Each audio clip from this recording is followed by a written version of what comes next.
I wanted to talk about it here on the show. My good friend, or former colleague Dan LeBatard, had some words, had some thoughts on the whole Magic Johnson getting hired by the LA Lakers. And before I play the sound from the Dan LeBatard show,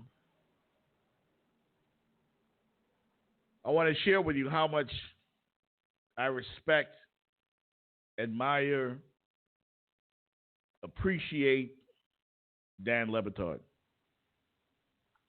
When E-Dub and I first started at 790 The Ticket doing the Sports Brothers show, Dan LeBatard didn't have to do what he did to help us out as young radio hosts.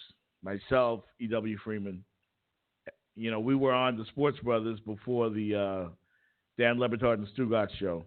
And Dan would always, when he came in, offer a word or two of advice and critique if he thought we didn't do something right, or often compliments on what we did right.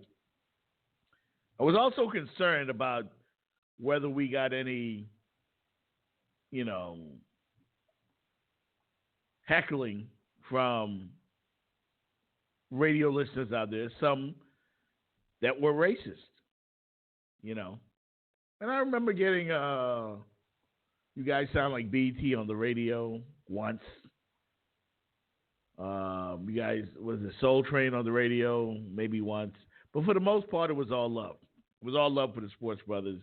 And we love those fans out there as well. So anyone who would accuse Dan LeBatard of being anything outside of being a champion for the underdog, someone who will point out unfairness whenever he sees it, they don't know him. He's a great guy. He's someone, I remember being at the Super Bowl on Radio Row, again, meeting the NFL Players Union President, DeMaurice Smith, and remember meeting Jason Whitlock and all these people through Dan LeBatard. And again, LeBatard is a guy who's as colorblind as anybody that I've ever met in my life. But I do think he's wrong when it comes to Earvin Magic Johnson. Magic Johnson, hired by the LA Lakers, president of basketball operations. And there are a lot of people questioning whether the Lakers made this move out of desperation. Like, the only reason Magic Johnson got this job was because he's Magic Johnson. And that's pretty much what Dan LeBatard said. He succeeded in business.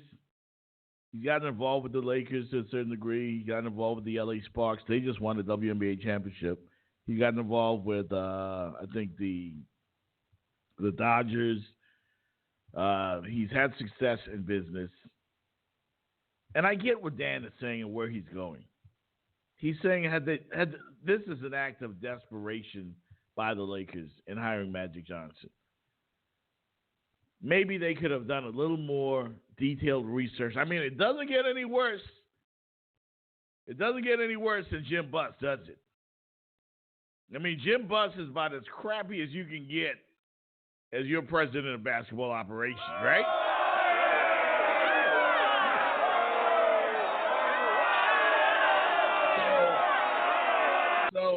So when you hire a Magic Johnson, there are a lot of people that are saying, great play on the court and